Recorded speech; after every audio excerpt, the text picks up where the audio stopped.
But the point is that we basically can say we've got to this point, that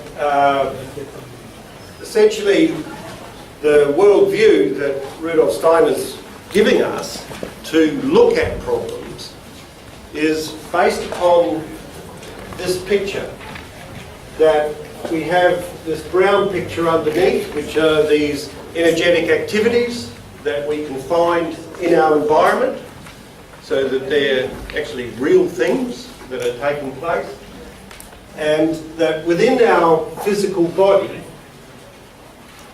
we can identify some processes. One is this threefold process that we find in our nerve sense system, our rhythmic system, and our metabolic system. And we can identify that in our nerve sense system we have this contractive process of activity going on. In our metabolic system, it's an expansive process.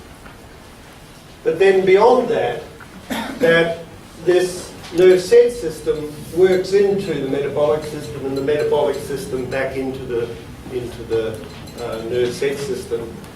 And so therefore we can identify that we have both a contractive process and an expansive process in each of these activities, while the middle actually goes both ways.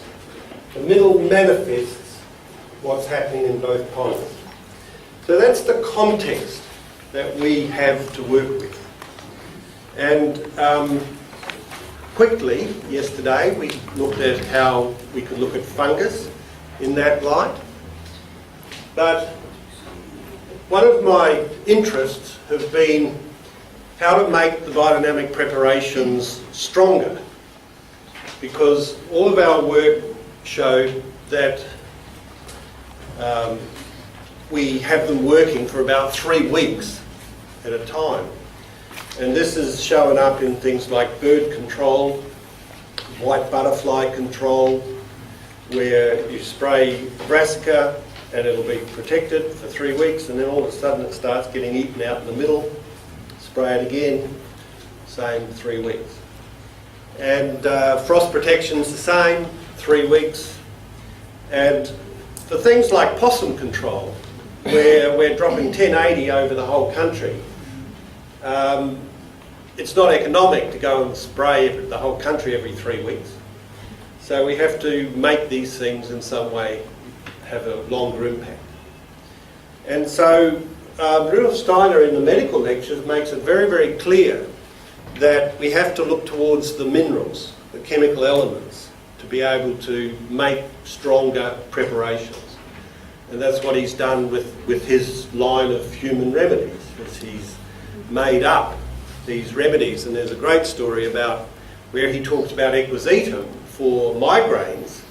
He says, well, we don't use the equisetum, we try and recreate that equisetum process. And so he uses silica, sulfur and iron in a remedy that they make together as Biodorin for migraines, instead of using equisetum itself. So this was a process that he came across and used.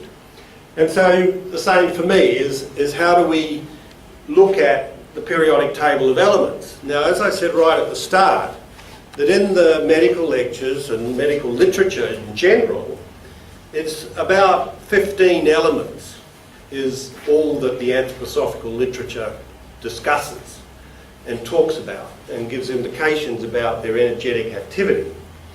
But as we know with the periodic table, that there's a whole lot more than that.